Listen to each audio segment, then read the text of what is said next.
첫 번째 문제입니다. 산업안전보건법령상 산업안전보건위원회에 관한 내용으로 옳지 않은 것을 찾아보겠습니다. 정답은 5번입니다.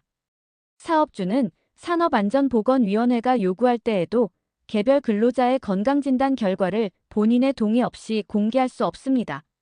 산업안전보건법 제133조에 따라 근로자의 건강정보 보호는 엄격히 준수되어야 합니다. 나머지 보기는 모두 옳은 내용으로 위원회 구성 및 운영, 공정안전보고서 관련 의견 청취, 회의 의결 정족수, 작업 환경 측정 결과, 설명회 개최 등은 법령에 따라 올바르게 기술되어 있습니다. 다음은 산업재해 발생에 관한 설명 중 옳지 않은 것을 묻는 문제입니다. 정답은 5번입니다. 사업주가 산업재해로 사망자가 발생한 경우 지체 없이 산업재해 조사표를 작성하여 한국산업안전보건공단에 제출해야 한다는 내용은 옳지 않습니다. 사망자가 발생했더라도 지체 없이 제출하는 것이 아니라 발생한 날부터 한 개월 이내에 지방고용노동관서의 장에게 제출해야 합니다. 다만 중대재해 발생 사실 자체는 지체 없이 보고해야 합니다. 다른 보기들은 모두 산업재해 발생 시의 올바른 규정들을 설명하고 있습니다. 산업안전보건법령상 상시근로자 수가 200명인 경우 안전보건관리 규정을 작성해야 하는 사업의 종류를 묻는 문제입니다. 정답은 3번. 부동산 임대업입니다. 안전보건관리 규정 작성 의무는 상시근로자 100명 이상 사업장에 해당하지만 농업, 정보서비스업, 금융 및 고험업, 사업지원 서비스업 등은 300명 이상일 때 작성 의무가 있습니다. 부동산 임대업은 이들 업종에 해당하지 않으므로 200명인 경우에도 안전보건관리 규정을 작성해야 합니다. 이번에는 유해하거나 위험한 작업 중 사업주가 도급하여 자신의 사업장에서 수급인의 근로자가 그 작업을 하도록 해서는 안 되는 작업을 모두 고르는 문제입니다. 정답은 3번, 기역, 니은, 디귿입니다. 도금 작업, 수은을 재련주입 가공 및 가열하는 작업, 그리고 카드뮴을 재련주입 가공 및 가열하는 작업은 모두 도급이 금지됩니다. 그러나 리을의 망간을 재련주입 가공 및 가열하는 작업이나 성면 해체 제거 작업은 도급 금지 대상이 아니며 특히 성면 해체 제거 작업은 등록된 업자에게 도급해야 합니다. 산업안전보건법령상 안전보건표지에 관한 설명으로 옳은 것을 찾아보겠습니다. 정답은 1번입니다. 지시표지의 색채는 바탕은 파란색, 관련 그림은 흰색으로 하는 것이 맞습니다. 2번 방사성 물질 경고표지는 바탕은 노란색, 기본 모형은 자주색 또는 검정색이며 3번 안전보건표지를 부착하기 곤란한 경우 해당 물체에 직접 도색할 수 있습니다. 4번 외국인 근로자를 위한 외국어 병기는 권고사항이거나 특정 상황에서 의무화되며 5번 글자 색채는 흰색 바탕에 검은색 한글 고딕체로 표기합니다. 다음은 산업안전보건법령상 안전보건관리 책임자에 관한 설명 중 옳지 않은 것을 묻는 문제입니다. 정답은 4번입니다. 건설업의 경우 공사 금액이 10억 원인 사업장에는 안전보건관리 책임자를 두어야 한다는 내용은 옳지 않습니다. 건설업에서 안전보건관리 책임자를 두어야 하는 공사 금액 기준은 20억 원 이상이기 때문에 10억 원인 사업장에는 선임 의무가 없습니다. 나머지 보기들은 모두 안전보건관리 책임자의 역할과 의무에 대한 올바른 설명입니다. 이번에는 안전관리자 및 보건관리자 등에 관한 설명으로 옳지 않은 것을 찾아보겠습니다. 정답은 1번입니다. 지방고용노동관서의 장은 보건관리자가 질병으로 1개월 이상 직무를 수행할 수 없게 된 경우 사업주에게 보건관리자를 정수 이상으로 증원하게 할 것을 명할 수 있다는 내용은 옳지 않습니다. 질병 등으로 장기 부재 시에는 대행자 지정이나 교체 사유에 해당하며 증원 명령 사유는 중대재해, 연간 2건 이상 발생 등 안전관리가 취약한 경우에 해당합니다. 나머지 보기들은 모두 올바른 규정입니다. 관계수급인 근로자가 도급인의 사업장에서 작업을 하는 경우 도급인이 이행해야 하는 사항을 모두 고르는 문제입니다. 정답은 5번입니다.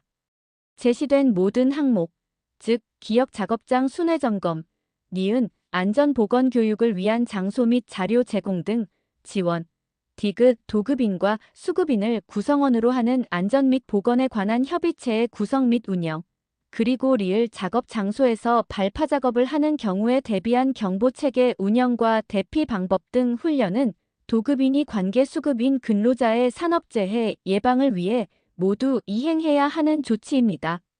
주요 구조 부분을 변경하는 경우 안전인증을 받아야 하는 기계 및 설비에 해당하지 않는 것을 묻는 문제입니다. 정답은 1번 원심기입니다. 원심기는 자율안전확인 대상 기계에 해당하므로 안전인증을 받아야 하는 대상이 아닙니다. 프레스, 롤러기, 압력용기, 고소작업대는 모두 안전인증 대상 기계기구입니다. 산업안전보건법령상 용어의 정의로 옳은 것을 묻는 문제입니다. 정답은 1번입니다. 작업환경 측정이란 작업환경 실태를 파악하기 위하여 해당 근로자 또는 작업장에 대하여 사업주가 유해인자에 대한 측정 계획을 수립한 후 시료를 채취하고 분석평가하는 것을 말한다는 정의가 정확합니다. 나머지 보기들은 중대재해, 건설공사발주자, 산업재해, 위험성 평가에 대한 정의에서 일부 부정확하거나 불완전한 부분이 있습니다. 유해하거나 위험한 기계기구에 대한 방호조치 등에 관한 설명으로 옳은 것을 모두 고르는 문제입니다.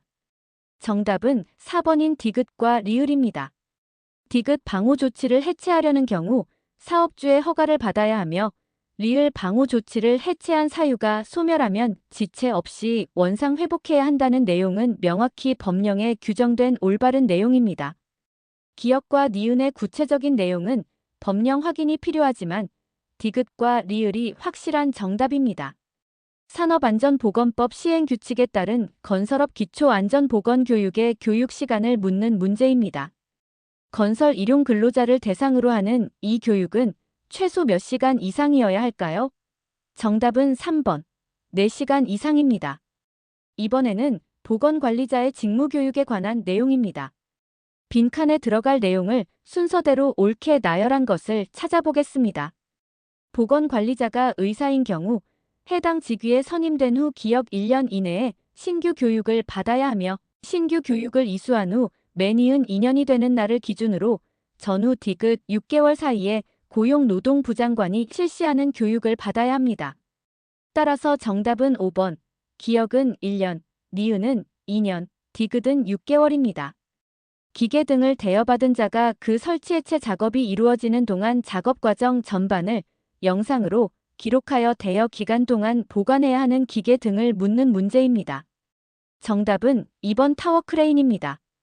타워크레인의 설치 해체 작업 시에는 작업 과정 전반을 영상으로 기록해야 하며 이는 타워크레인 사고 예방을 위한 특별 조치입니다. 산업안전보건법령상 안전검사 대상 기계 등에 대해 안전검사를 면제할 수 있는 경우가 아닌 것을 묻는 문제입니다. 정답은 4번. 전기용품 및 생활용품 안전관리법 제8조에 따른 안전검사를 받은 경우입니다. 이 법에 따른 안전검사는 산업안전보건법상 유해위험기계의 정기 안전검사를 면제해주는 근거로 명시되어 있지 않습니다. 고압가스법, 원자력안전법, 에너지이용합리화법, 위험물안전관리법에 따른 검사는 안전검사가 면제됩니다. 일반 건강진단을 실시한 것으로 보는 건강진단에 해당하지 않는 것을 묻는 문제입니다. 정답은 5번, 교육공무원법에 따른 신체검사입니다. 교육공무원법에 따른 신체검사는 산업안전보건법 시행규칙에서 인정하는 일반 건강진단 대체 항목에 포함되어 있지 않습니다. 선원법, 학교보건법, 항공안전법, 국민건강보험법에 따른 검진은 인정됩니다. 산업안전보건법령상 자율안전확인 대상 기계 등에 해당하는 것을 모두 고르는 문제입니다. 정답은 2번인 니은, 디귿입니다. 즉, 컨베이어와 산업용 로봇은 자율안전확인 KCS 대상입니다. 반면 롤러기, 고소작업대, 압력용기는 안전인증 KCS 대상에 해당합니다. 유해인자의 유해성 위험성 분류 기준 중 물리적 인자의 분류 기준으로 옳지 않은 것을 묻는 문제입니다. 정답은 4번 에어로졸입니다. 에어로졸은 고체나 액체 입자가 기체 중에 떠 있는 상태로 이는 화학적 인자의 형태를 설명하는 것입니다. 물리적 인자는 소음, 진동, 방사선, 온열 등 에너지 형태를 말합니다. 나머지 보기들은 물리적 인자에 대한 올바른 설명입니다. 제조 등이 금지되는 유해 물질로서 대체 물질이 개발되지 않아 고용노동부장관의 허가를 받아 제조 사용할 수 있는 허가 대상 유해 물질에 해당하는 것을 묻는 문제입니다. 정답은 3번 염화비닐입니다. 보기 중 염화비닐만이 제조 등 금지 물질이 아닌 관리 대상에 해당합니다. 나머지 보기는 모두 제조 등 금지 물질에 해당합니다. 산업안전보건법령상 작업환경측정기관으로 지정받을 수 있는 자에 해당하지 않는 것을 묻는 문제입니다. 정답은 5번 산업안전보건법에 따라 자격증을 취득한 산업보건지도사입니다. 작업환경측정기관은 시설 장비를 갖춘 법인이나 학교, 국가기관 등이 지정받을 수 있으며 개인 자격인 산업보건지도사는 측정기관으로 지정받을 수 있는 주체에 해당하지 않습니다. 다만 지도사가 설립한 법인은 지정받을 수 있습니다. 휴게실 설치관리 기준 준수 대상 사업장에 관한 규정의 일부입니다. 빈칸에 들어갈 숫자를 옳게 나열한 것은 무엇일까요? 정답은 4번. 기역은 20, 니은은 20입니다. 휴게실 설치 의무 대상은 상시근로자 20명 이상인 사업장이거나 건설업의 경우에는 총 공사 금액이 20억 원 이상인 사업장입니다. 산업안전보건법령상 1일 6시간을 초과하여 근무할 수 없는 작업은 무엇일까요? 정답은 2번. 잠암 또는 잠수 작업 등 높은 기압에서 하는 작업입니다. 이러한 작업은 고기압 장애 예방을 위해 1일 6시간, 주 34시간으로 근로시간이 제한됩니다. 객내 작업, 현저히 덥고 뜨거운 장소에서의 작업, 강렬한 소음이 발생하는 작업, 유해 방사선을 취급하는 작업 등은 별도의 시간 제한 규정이 다르거나 명시되어 있지 않습니다. 다음 중 1년 이하의 징역 또는 1천만 원 이하의 벌금에 처해질 수 있는 자는 누구일까요? 정답은 2번. 자격대여 행위의 금지를 위반하여 다른 사람에게 지도사 자격증을 대여한 사람입니다. 자격대여는 엄격히 금지되며 중하게 처벌됩니다. 물질안전보건자료 미제공 등은 주로 과태료 사안이며 중대재해보고 위반은 과태료 또는 경우에 따라 형벌이 부과될 수 있으나 1년 이하의 징역 또는 1천만 원 이하의 벌금 기준과는 차이가 있습니다. 산업안전보건법령상 근로감독관 등에 관한 설명으로 옳지 않은 것을 찾아보겠습니다. 정답은 4번입니다. 한국산업안전보건공단 소속 직원이 지도 업무 등을 하였을 때 그 결과를 근로감독관 및 사업주에게 즉시 보고해야 한다는 규정은 옳지 않습니다. 공단은 고용노동부 장관 또는 지방관서장에게 결과를 보고하며 사업주에게는 지도와 조언을 하는 것입니다. 나머지 보기들은 근로감독관의 권한과 근로자의 권리에 대한 올바른 설명입니다. 마지막으로 산업안전보건법령상 지도사의 위반 행위에 대해서 지도사 등록을 필수적으로 취소해야 하는 경우를 모두 고르는 문제입니다. 정답은 3번인 기역, 니은, 디귿입니다. 즉, 부정한 방법으로 갱신 등록을 한 경우, 업무정지 기간 중에 업무를 수행한 경우, 그리고 자격증이나 등록증을 대여한 경우는 지도사 등록을 필수적으로 취소해야 하는 중대한 위반 행위입니다. 리을과 미음은 업무정지 사유이거나 임의적 취소 사유일 수 있습니다.